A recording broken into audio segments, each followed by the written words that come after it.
everyone. Welcome. We're going to get started in just a few minutes. We want to give enough time for folks to get logged in. There's a bunch of y'all who are joining us today. We're excited. So we'll get started in just a sec, but do drop in the chat where you're joining us from. It's always fun to know who's in the room, right? So we'll talk to you in just a sec.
Hello, and welcome to our series on in honor of Black Maternal Mental Health Week. We are so excited for day 2 and even more excited for this brilliant speaker who's joined us today. My fellow Arizonan, I guess is the word that we can use. My name is Marie Boone-Clark, and I'm founder of Birthing the Magic Collaborative. We are a 501c3, and our work is to curate spaces like this.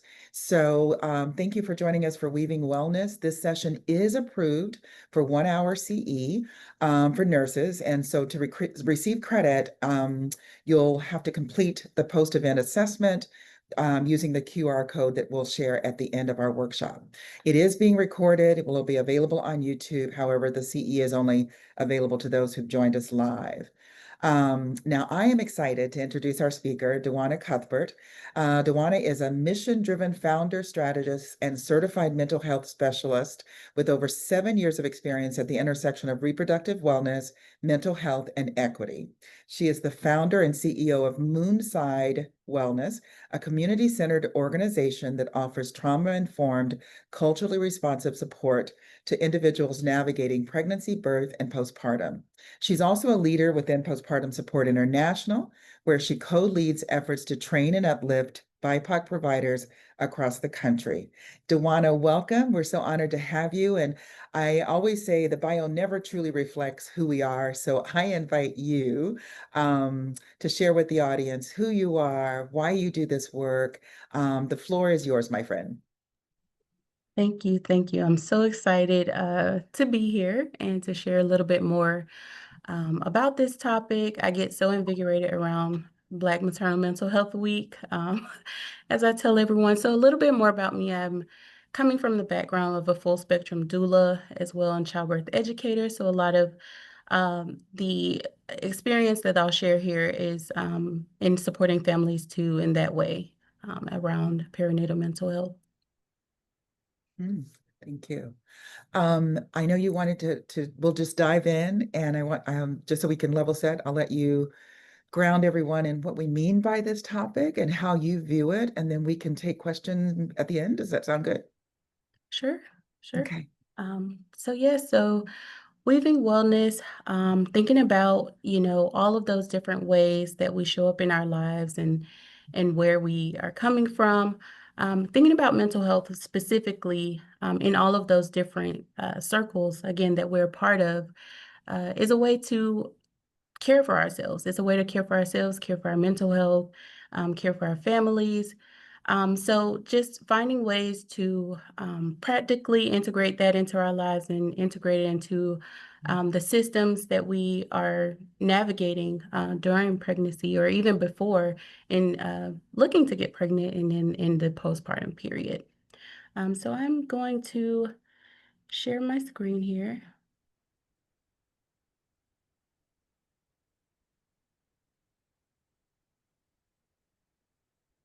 I want to make sure.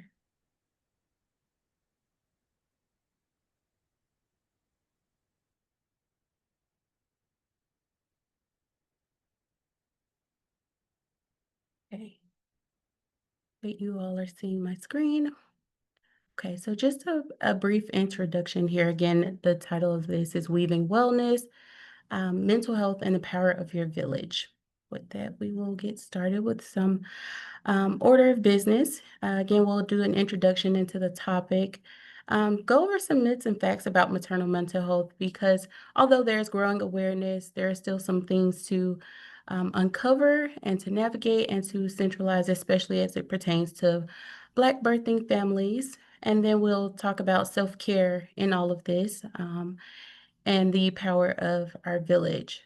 After, we'll have some time for a resource share, because that is always a power to take away from these spaces, is the wonderful amount of resources we all bring and can offer in here. So with that, any questions that are lingering or that come up throughout, we'll leave some time at the end to go over those as well.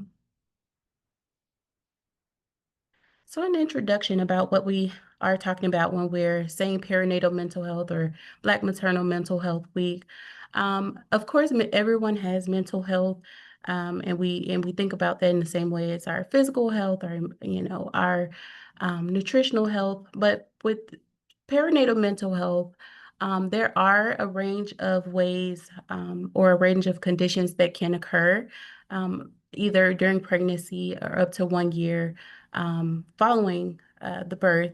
Some researchers are also saying up to 2 years in terms of expanding our understanding of perinatal mental health. But for now, a lot of clinicians and researchers are looking at up to 1 year. And those are postpartum depression, which is gaining more, again, more awareness in the community. But however, with that awareness has kind of taken over some of the other ways that these conditions can show up during this time. So you also have perinatal anxiety, postpartum obsessive compulsive disorder, post-traumatic stress disorder, a lot of times occurring following birth trauma or some sort of traumatic experience around the perinatal period, and then postpartum psychosis, which is one of the more, it is the least likely but more severe of the perinatal mental health conditions. And so we kind of just, of course, want to have some strategies and things around supporting families who may come across any of these or those challenges. So with that, I won't get too into the nitty-gritty of the signs and symptoms of each of those, but just wanted to highlight that there are a range or spectrum of experiences that families have in terms of their mental health. And those are some of the more common ones that can occur during the perinatal period. With this, there's, growing awareness. There are more myths and facts being promoted around. So we'll have a brief exercise. If you want, you can share in the chat of your thoughts on each of these as we go through. So first being that perinatal mental health disorders can only occur immediately after childbirth and with the birthing persons. Wondering what you all think, if that is a myth or a fact. Please, again, feel free to interact. But I'll go through and state that that is, in fact, a myth. They can occur, again, up to some say 1 year or 2 years, and then also they've also found that partners are also experiencing some symptoms in these cases. Less is known about, of course, the presentation for all family dynamics. A lot of the work right now has been done with fathers primarily. So they're estimating that for 1 in 5 mothers who give birth or birthing persons, that 1 in 10 fathers will also experience a perinatal mental health disorder. Screening. So this is just, who's checking to see, where people are presenting um, in their mental health and what they're experiencing during this time. Could screening be done, or should it be solely left to mental health specialists? Is this a myth or a fact? This can be a myth. Although the assessment, the formal assessment and diagnosis of perinatal mental health is for specialists, screening or asking questions to check in and connect people to resources, depending on what they're experiencing, can be for a lot of whomever may be in contact with a support person. At least that is what I think is most widely accepted now, thinking about the continuum of care, or that again, integrating and weaving those support systems that people may already have. So when you're thinking about family, you're thinking about doulas or childbirth educators, even hairstylists, whoever this person may be seeing regularly, who can have access to these tools and information to check in to see how a person is doing. Again, this wouldn't be to diagnose or assess anything formally, but to just get people talking in the language that they're used to and in the way that they're used to. It is not within the nurses or support person's role to connect people with resources. Myth or fact? Think we got that one easily. That is definitely a myth. The more the merrier for sure, in terms of resources. And the wider our spread, the wider our net, the more likely it is for families to find the support that they need. Another, medication isn't safe during pregnancy or breastfeeding. And to give more context to this, thinking about if a person is already taking mental health medications or maybe already on some regimen. Myth or fact? All right, it is a myth. There are resources. Sometimes there's different assessments that clinicians or providers can do to help you assess those risks or benefits to continuing medication. And then there's also ways that you can check in. I'll talk more about it during our resource section, but PSI has some resources for clinicians who may not be as familiar with prescribing or understanding medication around pregnancy or postpartum. So but in general, there are some medications and things that may still be safe for individuals who are taking those as their mental health regimen. Only depression matters and other emotions aren't serious. Myth or fact? See some responses coming in. Easy. Myth.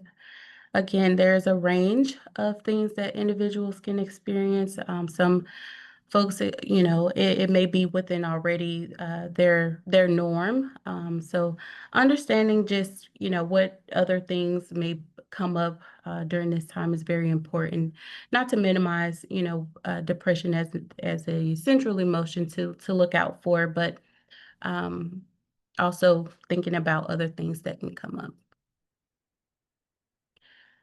So some common challenges in lieu of this being Black Maternal Mental Health Week, really wanting to think about some things Black families and birthing persons experience in navigating mental health in their provider spaces, and also just in terms of getting, the support that they need. So one thing that has come up is noticing that a lot of times Black people are more, or Black birthing people are more likely to experience postpartum depression.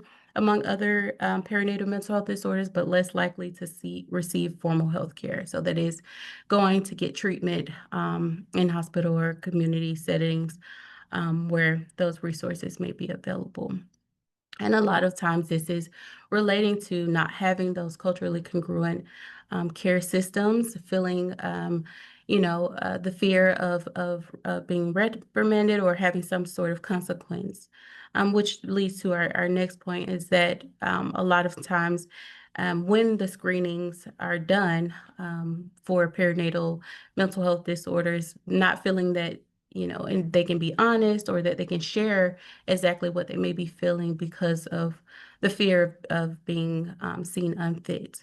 And not necessarily that these fears are always unfounded. There is research and information to suggest, that disproportionately Black families are sometimes targeted for certain interventions, such as drug testing and having child protective services or other um, enforced resources called in to their cases. So again, just some challenges that individuals may be navigating. So in thinking about ways to support families, how can we also, think about these realities that they may be facing?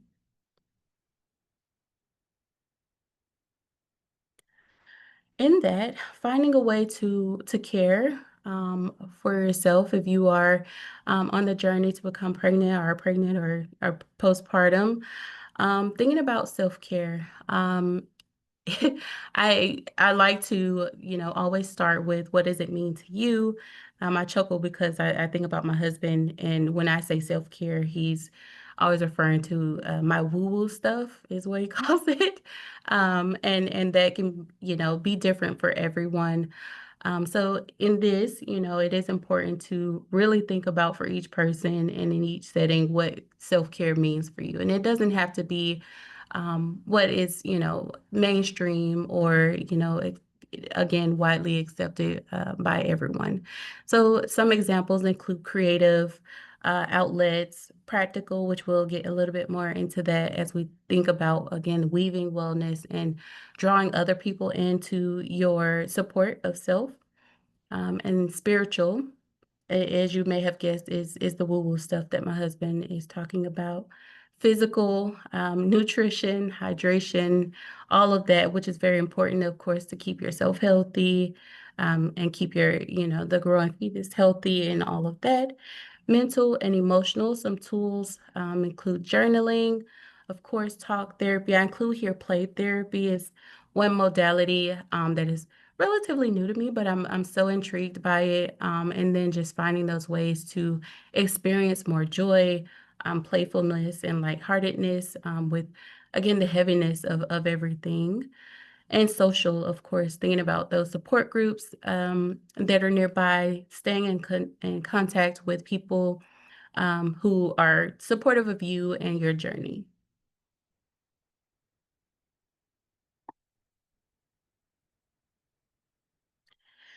So practical self-care. These are the things you, can do, access, and kind of roll out, to have support from others if need be.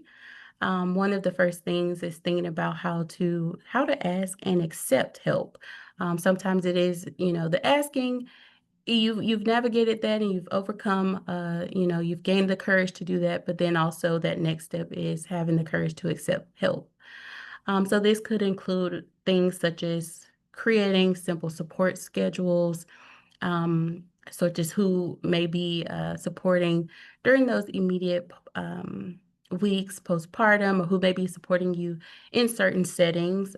For instance, if you're taking classes or if you are at your appointments, who you may want to be at certain types of appointments.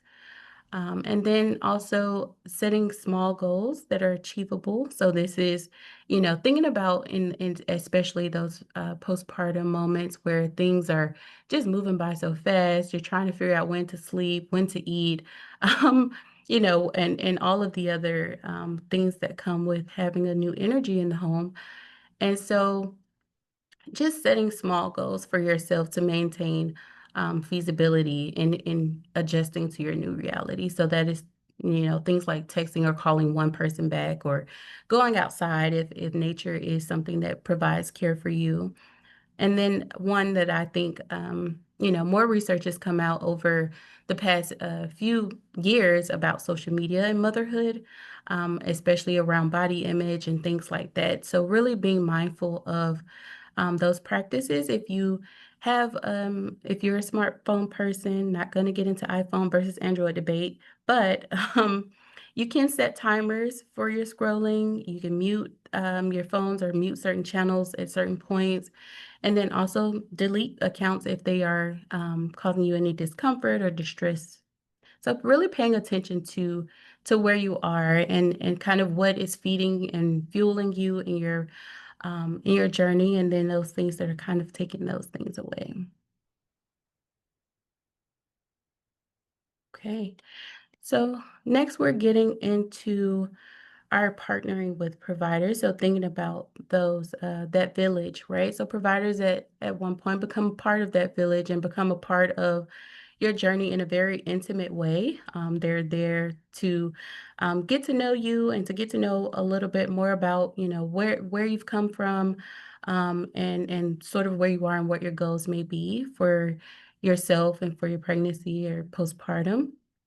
So part of centering mental wellness, and that is sharing your mental health history. And that can include things from, if you've experienced certain traumas, or if there's things that, you like for your mental health, like music or nature, and just things about you, so that they can get a little bit more insight again, because they become a very intimate part of your journey in this way. So again, and also for providers, thinking about that too, inviting people to have that space and feel welcomed, to show up as all of who they are. And then for our next step, just kind of thinking about labor, if you are on the pregnancy side of things, what that can look like for your mental health in those moments. And one thing I share with some of my birthing clients and in childbirth education is that you are you throughout the entire thing. So if there's already ways that you like to cope with pain or discomfort, think about that. You're not going to all of a sudden be into if you're sensitive to smells, you're not gonna like all of the essential oils just because it looks calming on, television, or it looks calming for someone else.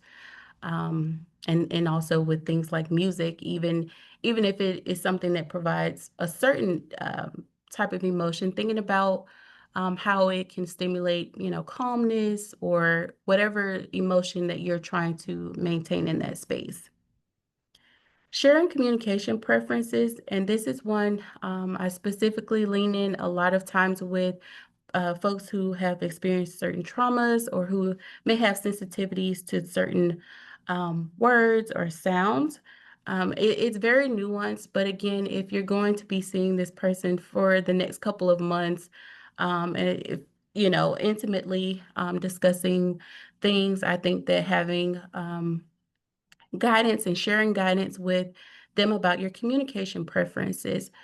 This can include, if you prefer consent at various stages, or if you're okay with consent at one stage. I'm recognizing this now, being a researcher, that sometimes just, if you sign the consent form and you've opted in, sometimes still having that assurance that you're able to change your mind. You reserve the right to change your mind, or any of those things can be beneficial and relieving for some folks. So really thinking about how to communicate those things and how to open that dialogue with your providers can be so supportive of your mental health. And then as you again work through these things, either prior to or during your visits, you can write them down, or you can have a way to kind of share those out to your birthing team. It can be your providers or support people, even, your partners, so that everyone kind of has an idea of where you are and what's supportive for you. And then following that step, I encourage, maintaining flexibility, although, having this plan and having these ways of interacting or outlined, there's always some room for things to change, or maybe, your clinician or someone has to sub in for someone else, or things like that. So really having these things in mind and being prepared for your mental health can set you up for such success, but also maintaining flexibility in what that looks like.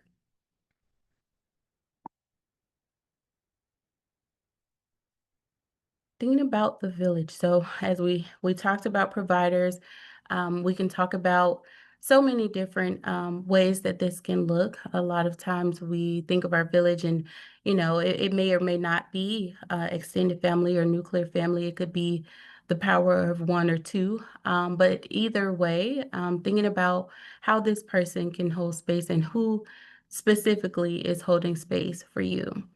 One of the things, thinking about who will support during labor and postpartum. Um, and this may or may not be the same people. Really, honing into what kind of support they've already given. You can go, and think about what you've already had experiences with in terms of, again, navigating those moments of discomfort, and who do you find are your people in those moments, right? Who will check in days and weeks after birth. So the person who you don't mind either stopping by or giving you a call, and you having that conversation or that through line about just your mental health and how things are going. And then thinking about who might be emergency contacts. So I put this here. This is something I found in one case. I was working with a birthing client, and she had, of course, we all have our emergency contacts for our hospital visits. And if something physically goes wrong, who to call for that.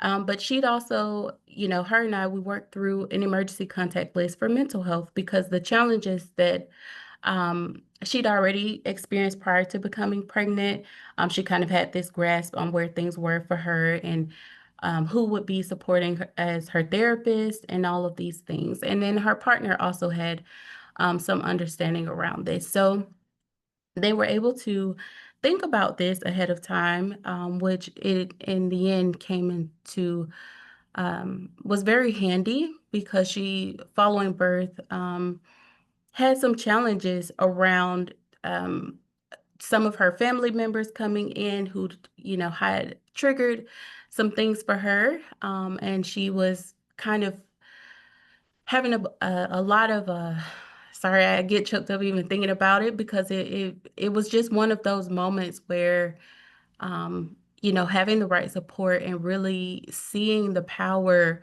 of having thought about this for herself was really impactful. So her family members came in, and she'd been she taught me about her experience as part of the foster system, and these things that she experienced when she was younger. And her husband, was aware, and they also had a challenging pregnancy. So there were a lot of things going on for her. Just a little background. And having her family come in, for some reason, you would think, this is family, she's getting support. But for some reason in this situation, something was triggered, and she thought that they were going to take her baby away. So she called, and she was having panic attacks. Her husband called me. She listed me, I was her doula at the time, as an emergency contact in this situation, because I'd had um, her therapist information, and then she had her psychiatry information. So there was a lot of weaving that happened in that situation, but in the end, her being able to get the support that she need. So I list that there, just, to think about, if an emergency were to happen in terms of mental health, who in your life might have grounding in that area or in that space to be supportive, right? Because it's not always, it's not always that you will be able to make those decisions in that moment, or it's not always that you, may want to make those decisions in that moment. So building that trust and having those context may be supportive. Okay, all of that to say, thinking about how people are holding space for you. Again, I can't say that enough that, everyone has a space, or if they don't, being able to draw those boundaries around, what they can do and what is not allowed, it is tough, but very necessary. Again, can save a lot of time and energy during a time where you will want to save that energy for other things. So if if you prefer someone to just give you encouraging words or prayers, being upfront about those sort of things. And even in that situation, if everyone may not be in the mode to do those things, if you're comfortable with silence, that is something you can ask for. And so just being mindful of how people show up and how you would want them to show up. And then also looking for signs that you want support around. So if you notice a certain thing about yourself, you become withdrawn, or you tend to worry a lot, or things like that already, or if you notice it ticking up at certain points during your pregnancy or postpartum, definitely cluing someone in on those things so that they can also be of support. So here I have a slide. Now this is over to your right, you'll see a brief questionnaire. This is the Edinburgh scale, what people use in a lot of clinical settings to screen for postnatal depression. I put it here to say that it is possible for other folks to check in on you and to see where you are in your mental health. And this offers one tool or one strategy for framing how they might be checking in. Um, Sorry, I include this to when I'm sharing to birthing people and their partners, because sometimes it is, again, the reality is that when it is offered, and ideally clinical settings offer it during pregnancy. When you first come in, they would offer it again after you've had the baby, 6 weeks, and then again further down the line. So sometimes in those settings, it may or may not be where you share how you're doing, and hopefully that the relationship that you have with your provider is open and you feel comfortable, and they can connect you directly to those resources that may be useful. And if no resources are needed, then great. um, but again, to those people who are a part of your circle, who are used to seeing you and knowing who you are, knowing how you speak about your mental health, if you like your woo-woo stuff or they notice you're not doing your woo-woo stuff, that they can see those things and kind of structure their understanding about what may be going on. So this scale is readily available online for anyone to look up, and you can learn more about it. And it's used to, again, look at, if someone's experiencing, or there may be a cutoff for or a chance that they are experiencing postnatal depression or a mood disorder. The the um the ETPS, sorry y'all, I'm getting choked up. It has been validated for um, a while. So this is one of the more popular ones, and it recently researchers have started to validate it for fathers or partners too. But I think it's namely fathers. So because that is the language that is used in the research, I kind of adopt that here and would suggest, if you're gonna use it for partners, that it also identify as fathers. Um, but then you could have, again, anyone who may be familiar with you, who's good about checking in, who regularly calls and just kind of wants to know how you're doing and knows how you talk about things, may be able to walk through this with you. Now, I would say for myself, when I'm doing this, I may not specifically say I have been able to laugh and see funny side of things, dot, dot, dot. I may not read it exactly like that, but kind of just checking in and seeing where someone might be experiencing it. So like if she says, "Oh, I haven't been in the mood. I haven't, I'm just not feeling very joyful, or things aren't funny, or you watch a movie and you notice, she usually laughs at this and she's not laughing at, things that were used to be funny to her. Maybe you think about that and you check in with the person a little bit more. So yeah, I won't ramble on much more, but this here gives you just some guidelines about how you can support people in supporting you by offering tools that give them a real grounding in what they're supporting you with. And this is another example of that, just providing some symptoms and some things to look out for, because people want to generally know how to help, and they want to know, what can I do for you? And this is a way, when you're thinking about your mental health, to give them some feedback and some understanding about what they may be able to look out for. Now, this here is again, looking out for just some of those broader warning signs. And I like the way it's color coded. So here we might be able to share this with you, but offers a resource for knowing when things are, generally waning. There's a lot of changes that happen during the postpartum period that may be normal, but then again, you want to, of course, keep those watches on where things are as time progresses. And again, we get here to our resource list. These are some of the broader resource lines that specifically support around perinatal mental health, including this PSI directory if you're someone who also specializes in perinatal mental health.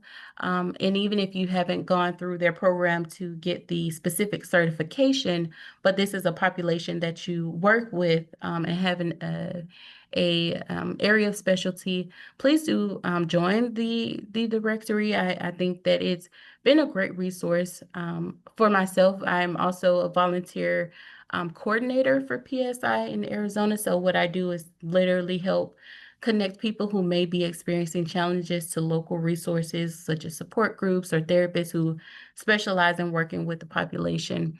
So if you're a provider of color, please again feel free to include yourself if this is a population that you work with. And then below that are some organizations and programs that are specifically doing Black maternal mental health, including the Shades of Blue projects, and then some alliance or some programs within the PSI organization.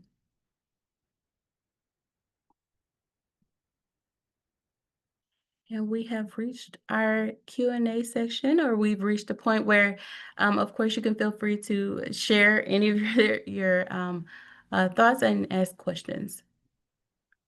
Thank you, Dewanna. This was I think a great learning.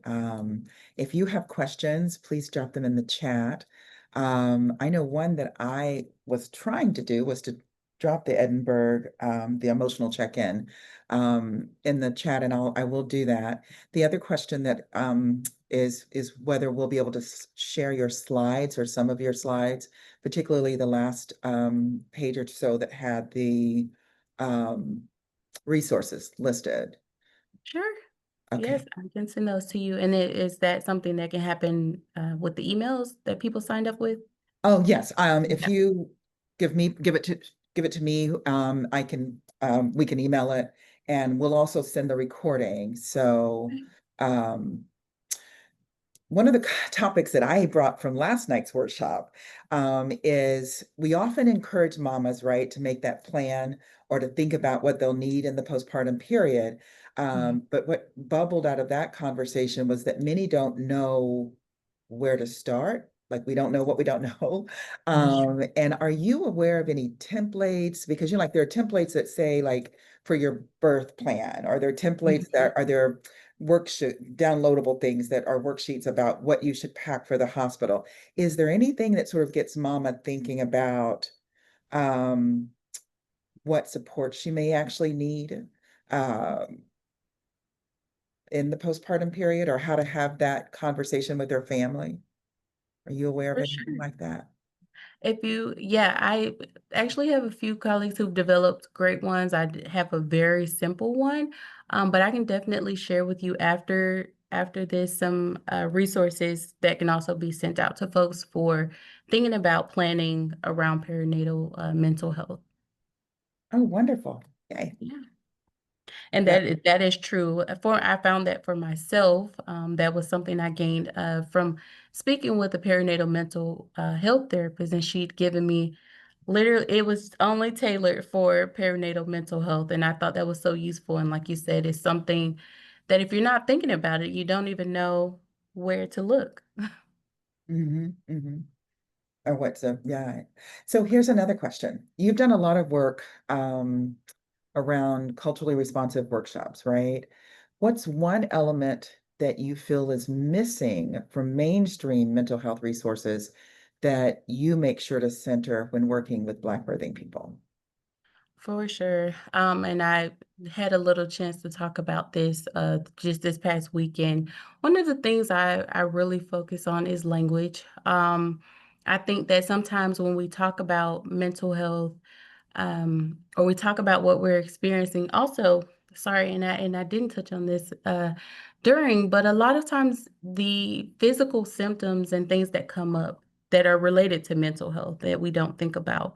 There are studies showing, that for a lot of Black and Brown people, mental health conditions actually show up physically. So there may be pain in certain parts of the body. There may be, just different symptoms that show up. So for me, thinking about that and really contextualizing what it may look like and what it may sound like from someone with a different background or who has different experiences. So I've lifted up, the conversations around again thinking about that Edinburgh, not necessarily saying, how are you feeling bad or, are you how are you doing? Like where are you in this? And, what's going on? And just listening to what people say and how they say it to get a better understanding of what may be going on. Mm, well, that's a good point. That's a very good point. There's a question that one of the questions is, what would you suggest for people that do not have a village or for people that have reached out for help and they've been rejected? Mm. For sure. I've understood moving from one place to another. And even in that, I mean, it depends on how you look at it. If village is not even a partner, if it's not anyone else, and it's literally, solely the birthing person, I would say, cultivate. You go, you look, and some people may not be it. And if there's then this is just my saying. I'm not I don't know how else to say this other than with the way I speak about it. But if you're being rejected, then that's good. Thank you for saving me time and space to know that you're not for me. Because where you'll land and who will be supportive of you will feel like support. And so really just, not letting that stop. And I can understand that I'm an introvert. I'm very shy. And so I don't like to go out and, be in all the places, but you'll find, that generally going, to spaces where other folks are who are experiencing those things, it can be very, it's like a breath, right? It's like a breath you can take. So, look for those resources. If you're not sure if they've been receptive, ask someone else. I tried joining different Facebook groups and asking, who knows this person and seeing who's been vetted already. I love, and you know, it's interesting that we get this a lot. And as someone who comes from a very large, very close family, it's always heartbreaking, but it's an important question because it may not even be not an indictment of the family because, like you said, if you move, my peoples are in Hmm. Kentucky and Indiana, and if I had given birth in Arizona, to ask someone to get up and move or whatever to be there for me. And I think it was just, what do they call it, a blessing and to call it all joy that my daughter when she gave birth, I was able to take what 12 weeks and go to New York to be with her, but not everyone has that bandwidth. And so we've talked about it a little bit before, and I appreciate you layering on your thoughts. And I know the suggestion of starting small, looking for someone in your very small community of people, whether it's like as you mentioned, an online group, and asking who may have had relationships before, or looking for someone who feels safe. I always lean into not only the parent circles, but also like faith-based institutions. Mhm. That, if you attend a place of worship, don't feel uncomfortable talking to the mothers of your church, i.e., the mothers, the little ladies that generally wear white, and or your pastor or the pastor's wife, because there may be someone in the church who is herself lonely. Maybe some woman who's empty nester, husband has passed away, or single, and she would love the company of another person. I've built my own little village in Scottsdale because my daughter says I have a high need for affiliation.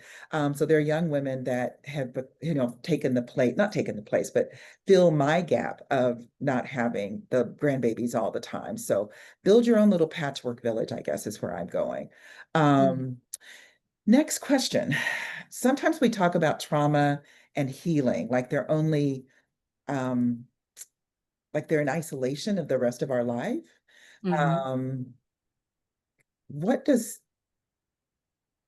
what does that really look like for you? I mean, how do we model, or what is your model of wellness when we talk about trauma and the healing process? Does that make sense?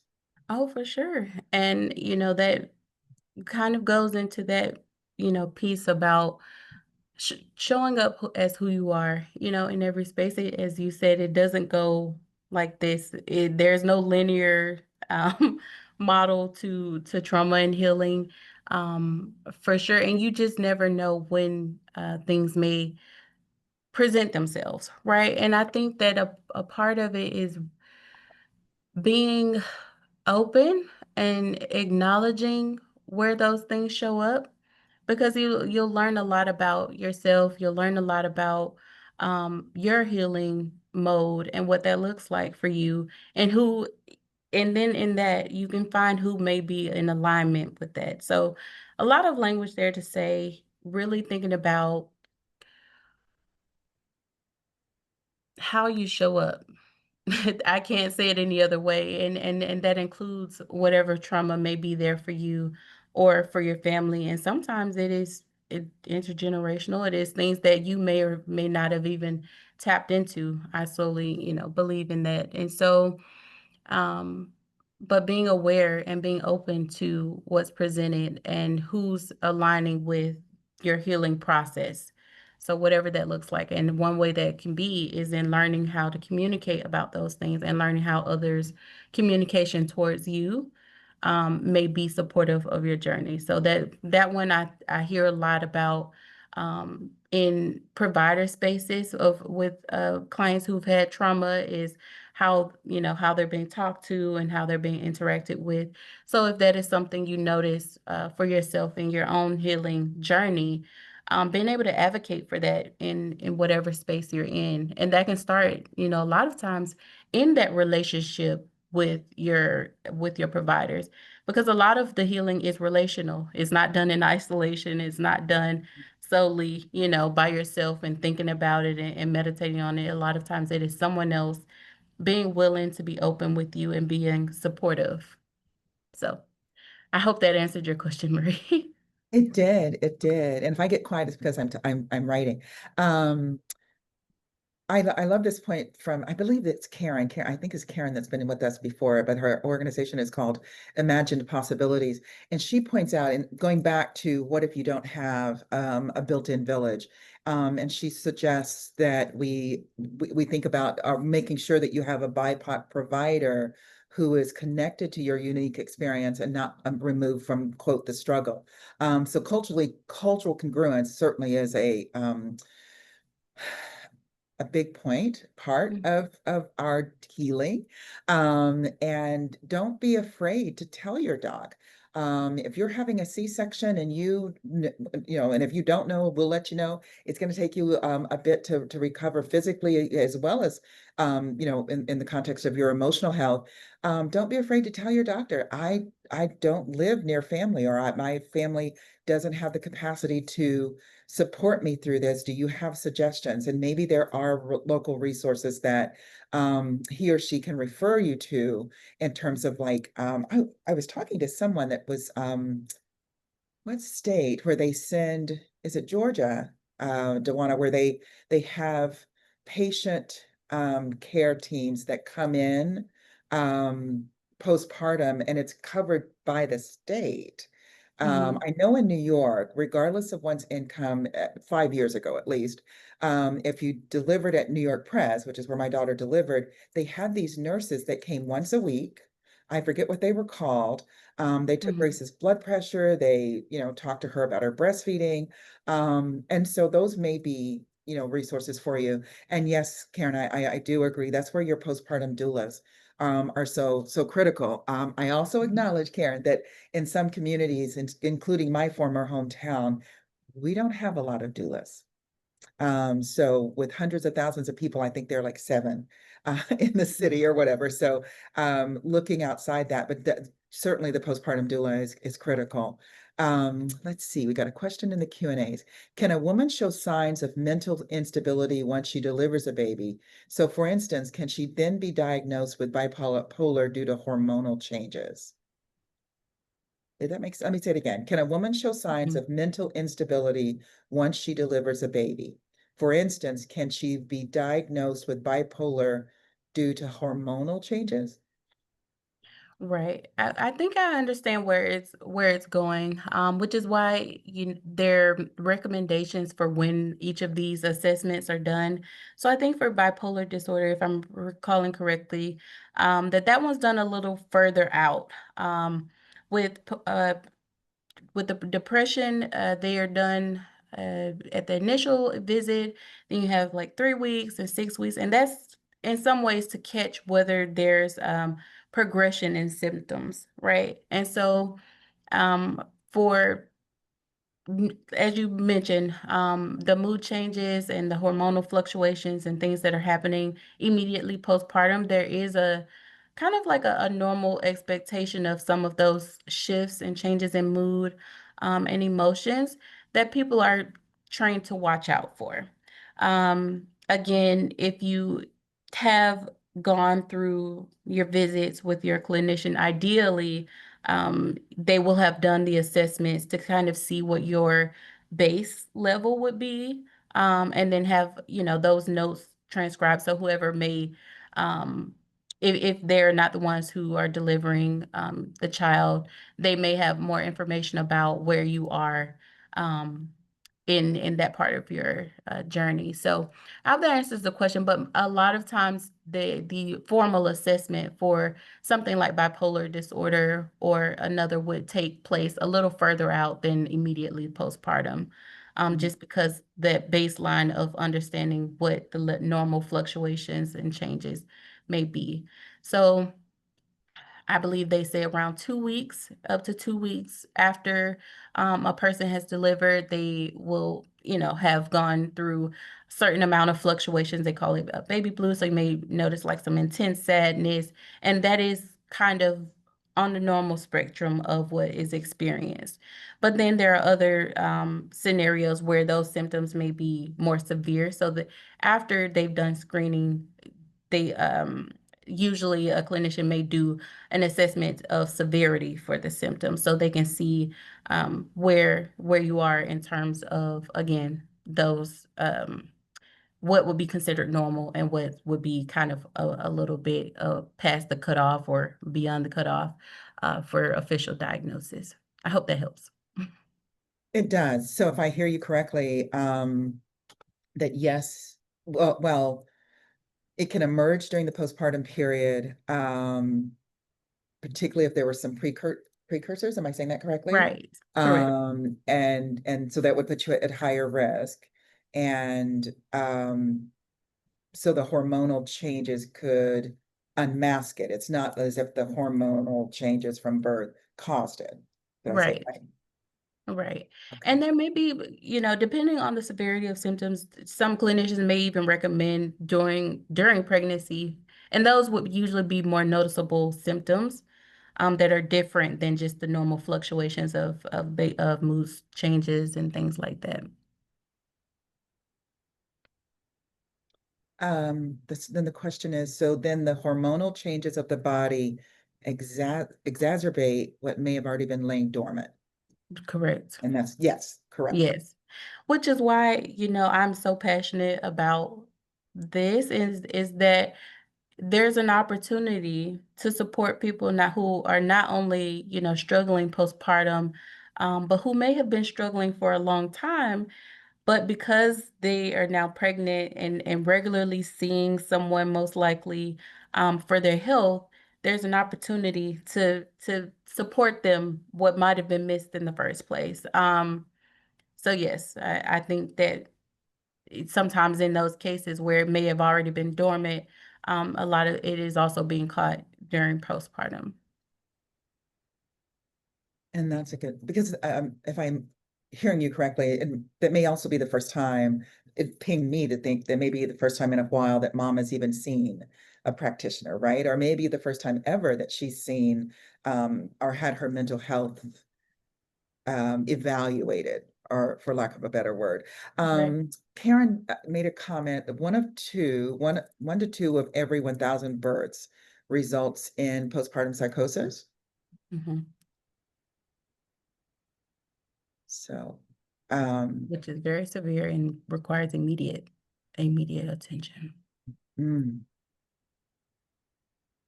Um, We talked a little bit about expressing your needs. One of the other, we had a postpartum workshop last night around doulas and the support of your medical team.